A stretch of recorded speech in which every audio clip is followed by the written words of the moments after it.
Salut à tous, on se retrouve aujourd'hui pour une vidéo qui aurait dû être tournée depuis longtemps vu les nombreuses questions qu'on a eues à ce sujet, l'évaluation des niveaux en EDH et en particulier sur les chroniques du commandeur. La nécessité de créer une échelle de notation elle est apparue dès lors que des joueurs qui ne sont pas du même groupe de jeu ont voulu jouer ensemble. Du coup, la plupart des sites et des Discord ont créé leur propre échelle avec des notations qui ont pour objectif de pouvoir organiser ces règles entre groupes de joueurs. Souvent, l'échelle elle est de 1 à 10, et sur cette échelle, on place les decks préconstruits vendus par Wizards of the Coast sur le niveau 5. Et le CEDH, donc le commandeur compétitif, est souvent plutôt niveau 9-10. Sur les chroniques du commandeur, notre objectif c'est de s'assurer que la soirée elle soit fun, que tout le monde puisse s'amuser, que tout le monde puisse faire ce que son deck veut faire.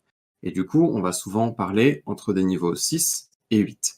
Actuellement, les évaluateurs sont Griff, H, qui commente aujourd'hui avec moi, et moi-même Belgarion 120. Gardez en tête que tout ce qui va être dit ici est vu sous l'angle de notre subjectivité, et que nous ne sommes représentatifs que de l'approche des chroniques du commandeur.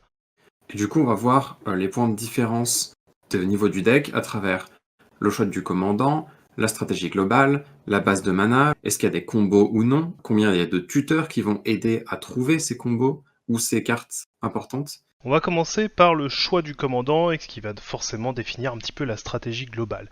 Certaines stratégies sont forcément plus oppressives que d'autres. Et très basiquement, une stratégie qui va chercher à contrôler ce que les adversaires font, à les empêcher de jouer, à les taxer, voire supprimer leurs ressources, sera presque toujours d'un niveau élevé, entre 7 et 8. Alors attention, il ne s'agit pas de dire que les contresorts sont interdits, loin de là. Simplement, si toute la stratégie est axée sur le refus de jeu, il ne nous semble pas que la soirée puisse être amusante et intéressante à regarder.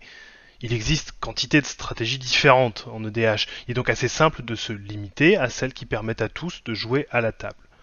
Certaines couleurs vont vous donner accès aux cartes les plus puissantes de l'histoire de Magic, certains généraux auront donc mécaniquement un potentiel de puissance différent selon leur couleur. La spécificité du commandeur, c'est la présence de cette huitième carte en main de départ, disons même neuvième dans le cas des partenaires, et qui est en plus récursive. Un général à bas coût va donc mécaniquement permettre de revenir plusieurs fois en jeu et d'appliquer une stratégie extrêmement récursive. Si sa capacité est en plus puissante et permet de tuer la table aisément au travers d'un combo par exemple, le niveau montera d'autant plus vite. Nos attentes ici, elles sont simples. Ayez conscience de la puissance potentielle de votre général, de cette carte récursive à la capacité qui centre probablement votre plan de jeu. Il va être difficile d'abaisser le niveau d'un général dont la capacité est déjà très forte. On va passer sur la mana base. Il est important de préciser ici que plus le commandant possède de couleurs différentes, plus la mana base est cruciale dans le deck puisqu'elle permet de stabiliser les couleurs et éviter les deaths. En fonction des couleurs de votre général, vous aurez accès à une grande quantité de terrains multicolores permettant de stabiliser vos sorties.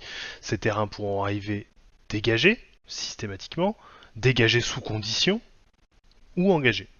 Vous pourrez même aller chercher ces terrains avec des fetch. Plus vous aurez la capacité à assurer vos couleurs, et plus ces couleurs seront disponibles immédiatement, plus le niveau potentiel de votre deck augmentera. Ensuite, il y a aussi les cailloux. Quand on regarde les cailloux, il est important de regarder combien de cailloux le mana va générer comparé à combien de mana on a payé pour le jouer. Aussi, tous les cailloux qui vont générer plus de mana que ce qu'on a payé vont être considérés plus forts, et donc dans les decks plus élevés. Alors que les cailloux qui génèrent moins de mana que ce qu'on en a payé vont être considérés plus honnêtes dans les decks un peu plus faibles. Aussi, dans des decks niveau 6, on va considérer avoir plutôt des signets et des shocklands, là où dans les decks niveau 8, on va avoir des full fetch, des duals et des mana rock comme un Sol Ring, une mana crypt. Au niveau du plan de jeu, au niveau 6, on s'attend à ce que le plan de jeu soit clair et correctement supporté, qu'il n'y ait pas de cartes totalement en dehors de la stratégie. Dès qu'on passe au niveau 7, le plan de jeu n'est plus seulement supporté, mais il ne se focalise plus sur une seule méthode pour gagner. Là où dans un plan de jeu niveau 6, la méthode pour gagner est souvent liée à une mécanique de jeu assez lente, à partir de 7, on va commencer à avoir une mécanique accélérée par des tuteurs, de la rampe, et le moyen d'y parvenir est multiplié afin d'augmenter les chances de victoire.